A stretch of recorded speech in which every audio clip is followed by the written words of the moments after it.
Assalamualaikum warahmatullahi wabarakatuh.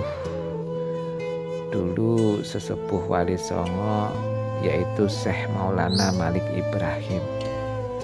Nah, setelah Syekh Maulana Malik Ibrahim wafat, pada waktu itu sejarahnya maka sesepuh Wali Songo digantikan oleh Sunan Ampel. Sunan Ampel diangkat sebagai sesepuh Wali Songo, sebagai mufti atau pemimpin agama Islam setanah Jawa. Beberapa murid dan putra Sunan Ampel sendiri juga menjadi anggota Wali Songo. Mereka adalah Sunan Giri, Sunan Bonang, Sunan Derajat, Sunan Kalijaga, Sunan Muria, Sunan Kota atau Raden Patah, Sunan Kudus, Sunan Gunung Jati. Kalau kita mengingat Raden Patah atau Sunan Kota memang pernah menjadi anggota Wali Songo, menggantikan kedudukan salah seorang wali yang meninggal dunia. Dengan diangkatnya Sunan Ampel sebagai sesepuh, maka para wali lain tunduk patuh kepada kata-kata beliau, termasuk fatwa beliau dalam memutuskan peperangan dengan pihak Majapahit. Para wali yang lebih muda menginginkan agar tahta Majapahit pada waktu itu direbut kembali dalam tempo secepat-cepatnya.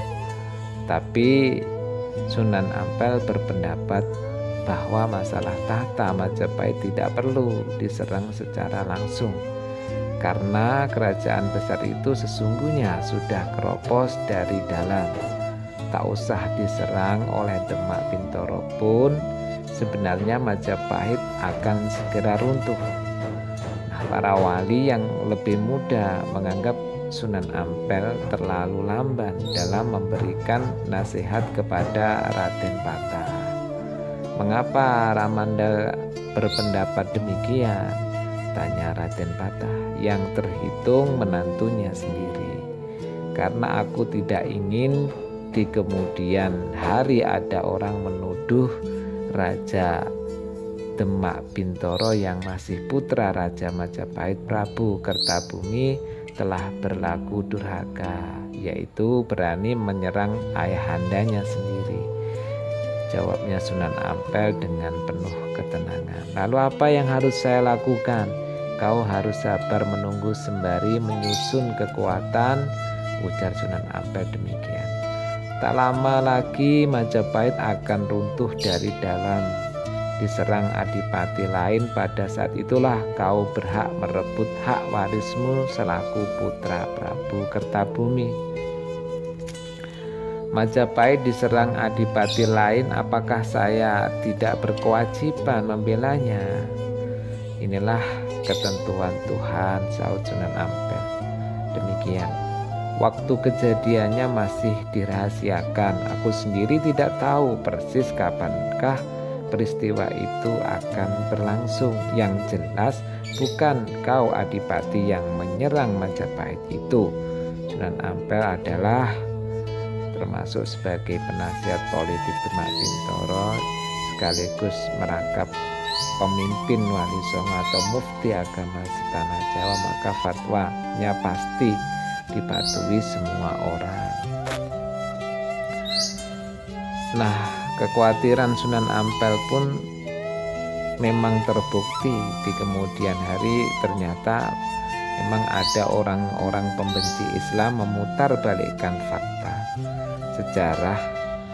Mereka menuliskan bahwa Majapahit jatuh diserang oleh kerajaan Demak Bintoro yang rajanya adalah putra Raja Majapahit sendiri. Dengan demikian Raden Patah dianggap sebagai anak durhaka. Ini dapat Anda lihat di dalam serat Darmo Gandul maupun sejarah yang ditulis sarjana non-muslim pembenci Islam. Raden Patah dan para wali lainnya akhirnya tunduk patuh pada fatwa Sunan Ampel.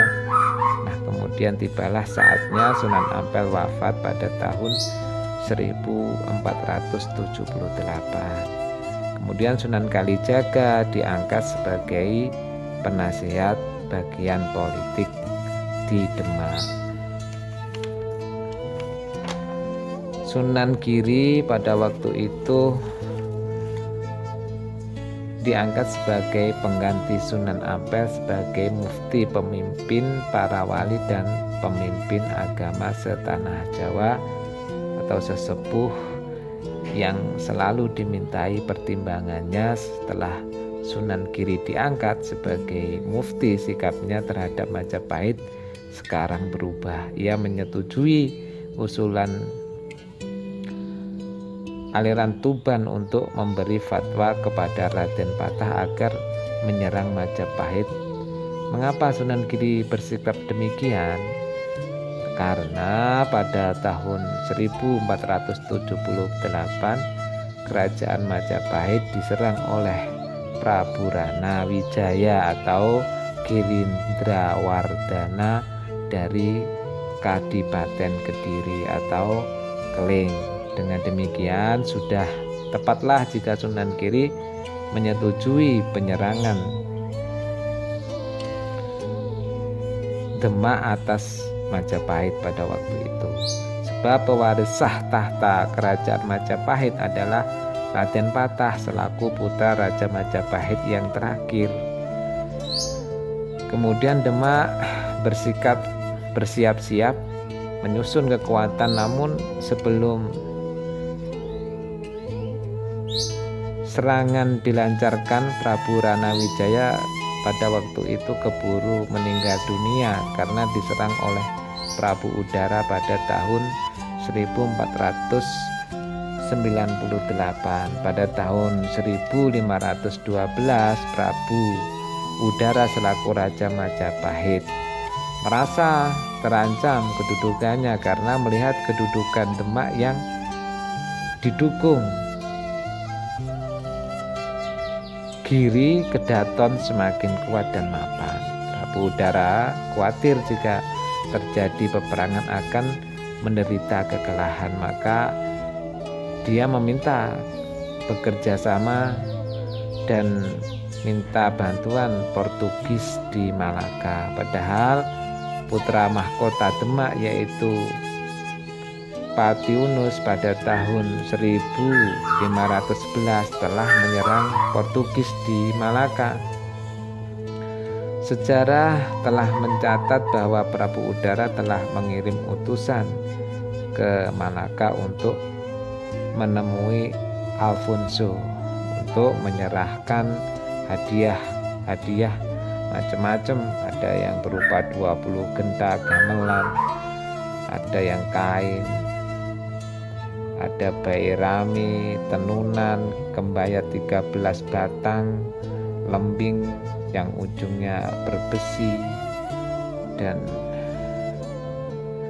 tenunan kebayat itu tadi sebagiannya. Maka tidak salah jika pada tahun 1517 Demak menyerang Prabu Udara yang merampas tahta Majapahit secara tidak sah. Dengan demikian jatuhlah Majapahit ke tangan Demak. Seandainya Demak tidak segera menyerang Majapahit, tentu bangsa Portugis akan menjajah tanah Jawa jauh lebih cepat daripada bangsa Belanda yang menjajah ke Indonesia. Setelah Majapahit jatuh, pusaka kerajaan diboyong ke Demak Bintoro, Jawa Tengah, termasuk mahkota rajanya Raden Patah diangkat sebagai Raja Demak yang pertama. Nah, kemudian Sunan Ampel juga turut membantu mendirikan Masjid Agung Demak yang didirikan pada tahun 1477 Masehi. Setelah itu mendirikan Masjid Demak, salah satu di antara 4 tiang utama di Masjid Demak itu hingga sekarang masih diberi nama sesuai dengan yang membuatnya, yaitu Sunan Ampel. Sunan Ampel lah yang pertama kali menciptakan huruf pegon atau tulisan Arab berbunyi bahasa Jawa. Dengan huruf pegon ini beliau dapat menyampaikan ajaran-ajaran Islam kepada para muridnya, hingga sekarang huruf pegon tetap dipakai sebagai bahan pelajaran agama Islam di kalangan pesantren. Biasanya dibuat maknai kitab-kitab kuning. Kemudian Sunan Ampel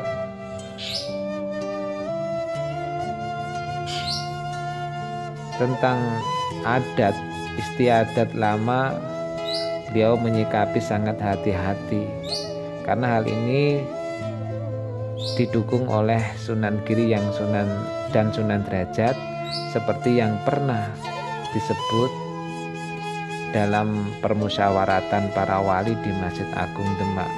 Pada waktu itu Sunan Kalijaga mengusulkan agar adat istiadat Jawa seperti selamatan, bersaji, kesenian wayang dan gamelan dimasuki rasa keislaman.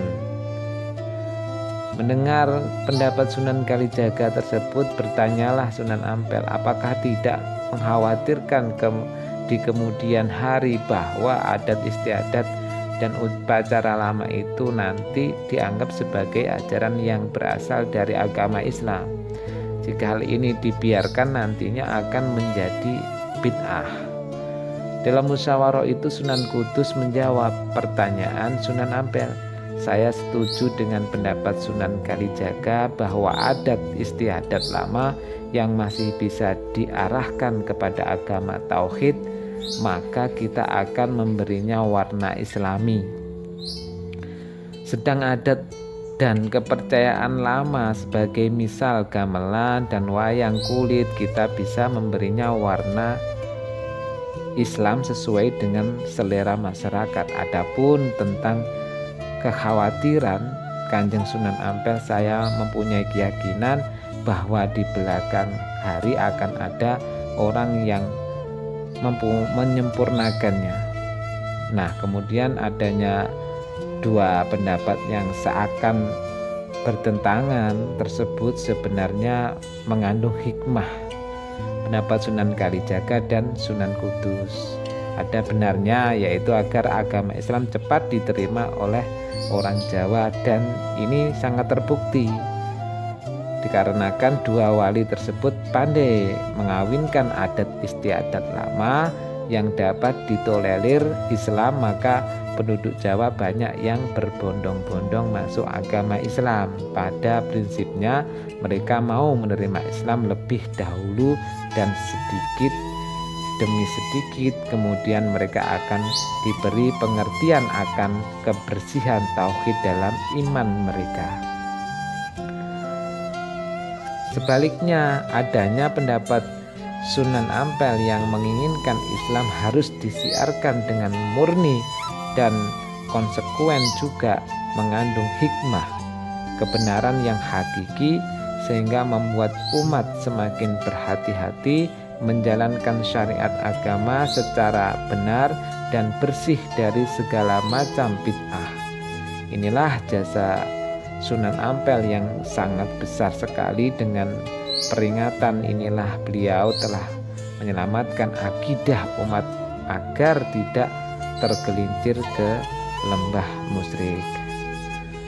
Nah, kemudian perlu diingat sekali lagi bahwa Sunan Ampel wafat pada tahun 1478 Masehi, dan beliau dimakamkan di sebelah barat Masjid Ampel, Surabaya. Makamnya pun sampai sekarang masih ramai pengunjung untuk orang-orang berziarah.